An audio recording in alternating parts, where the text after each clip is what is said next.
Broadcasting live from the True Crime Today studios to the world. This is Murder in the Morning with Tony Bruschi and Stacey Cole. From the Hit Killers Podcast, Murder in the Morning.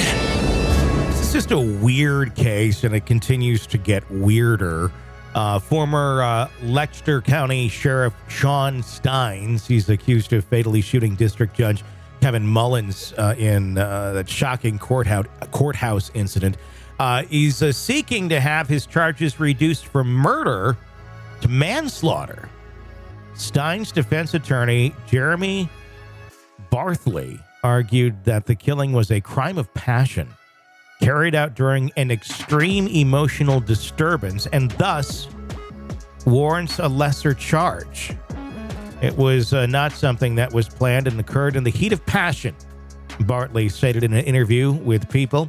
For us, the highest level of culpability should be manslaughter based on the partial defense of extreme emotional disturbance. The tragic encounter between the two longtime friends, Stines, who's 43, and Mullins, 54, occurred inside Mullins' chambers in the Letcher County Courthouse. Surveillance footage revealed that the pair were in a tense discussion before Stines drew a gun and aimed it at Mullins' head.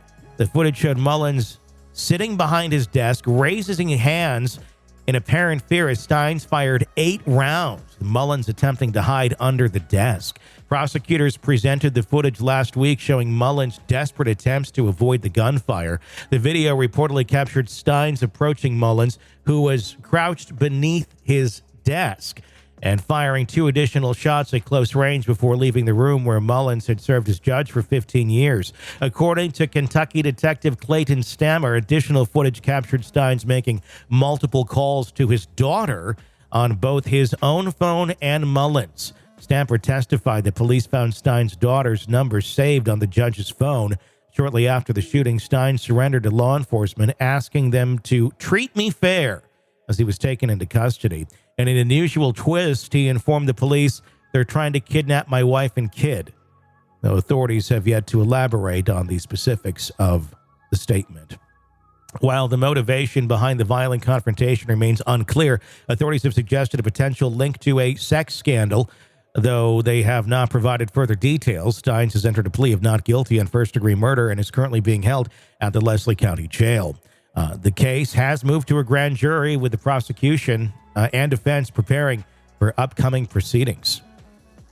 This is a very strange case and getting stranger by the day. Do they have any? Have they officially said anything about motive as of right now? No. They said that they're looking at their cell phones. There must have been something that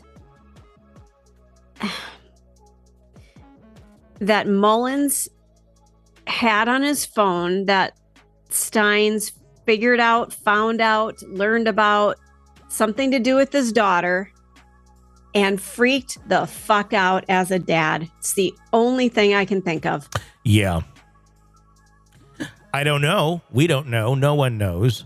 But extreme emotional disturbance, that is the only thing I could think of as well.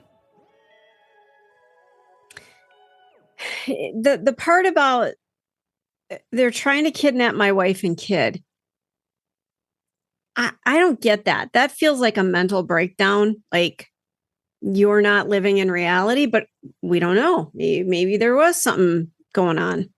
It seems unlikely. Well, it seems unlikely. We're in a crazy world. I have no idea, but if someone were trying to kidnap his wife and kid, and if they knew something about this, and needed to protect somebody, I don't know. I mean, I don't know. There's so many ways this could go. If somebody with a lot of power was doing something very inappropriate, maybe more other people in places of power were doing something inappropriate too. I don't know. If there's a vested interest in that information not getting out, obviously the judge is dead. But then why would there still be this, venge to not let information get out or something if there weren't more involved? I don't know. I have no idea. Yeah, I don't either. And boy, they've kept this whole thing really quiet. There's no leak about what could have been transpiring between the two of them. What did somebody find out that they didn't want somebody else to know? Yeah. You know, we are in the world of social media, of leaks to the press, and there's been no leak on this one. But so how deep does this story go? Where does it go? That's what I want to know. What's going on here? Man, I think we'll find out fairly soon as to what was going on. I mean, these are the only clues that they've given the public. It's the phone, the surveillance video of how that looked and how that all went down, and that there was both her number on his phone and the judge's phone. That would tell me, again, it's pure conjecture, that dad, who went and killed the judge, was, if she's not going to answer my call, I wonder if she's going to answer if it's coming from him. Yeah, and it looks like maybe she did. I mean, something happened when someone might have answered the phone that triggered him. Yeah. This sounds like a very triggered person. Something happened.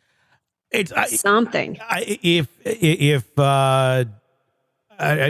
may be a triggered person. It may not be a triggered person. I don't know. I mean, if you're a dad and somebody, you suddenly find out some sort of horrible abuse was going on with your daughter, and that person is standing directly in front of you, and you happen to have a firearm. Right. And you know how to use it. You've been trained. Yeah, I'm in no way saying this is the right thing to do. But I can understand being triggered. And it would, I think, take a lot to not make someone pull that thing out if you found out some sort of information like that. And I don't know if that's what they found out. I have no clue. That's just pure conjecture if I were in a situation where that were to happen. So who the hell knows? We're trying to put the dots together.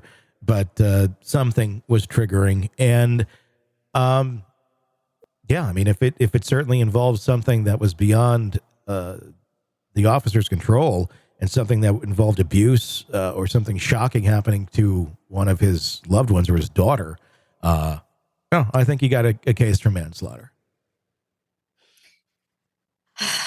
You know, what if we find out the judge had done something or was planning something horrible? I mean, no, you shouldn't kill another person, but yeah, that's why you got a case for manslaughter then. Yeah. Just feels a little justified if there was something going on that he discovered. Yeah. I mean, unless he had information before he went in there and then confronted him on something. I don't know. I mean, then you could have a little premeditation there, but we just don't know the answer to that, as far as I know right now. But it is so twisted. We'll keep following this one. This is going to be very, very fascinating to watch. Very fascinating.